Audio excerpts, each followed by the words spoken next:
Hey everyone, this is Mr. Nunn again. Today we're going to go over how to graph using a table chart, or an input-output table. So as you can see, we have a table on the right where X corresponds to years and Y corresponds to feet. So we're going to go ahead and write up our points that we're going to actually graph today, our ordered pairs. So you can see our first point is going to be these two ones right here, and that first one is going to be our X coordinate on top because that years corresponds with X. And then our second one is going to be our Y coordinate. Now that's one of our ordered pairs. Our next ordered pair, you can see here that our 2 is going to be the X coordinate, and this 3 is going to be the corresponding Y coordinate. Our next ordered pair is going to start with 3 as our X coordinate and 5 as our Y coordinate.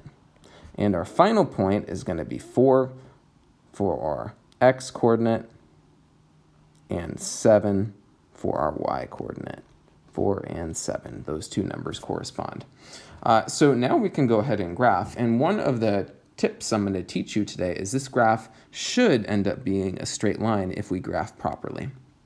So now I'm going to go ahead and start. I can see that I have 1, 1, so that means I'm going to move over 1 to the right from the origin and then up 1 from the x-axis, and that is going to be my first point. My next point is 2, 3, so I need to move over 2 units, 1, 2. And then I need to move up 3. 1, 2, 3. And that will be my point. Actually, more like that.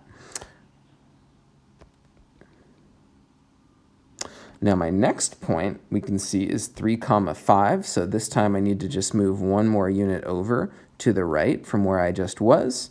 And then I need to move 5 units up. 1, 2, 3, 4, 5. And I'll plot that point.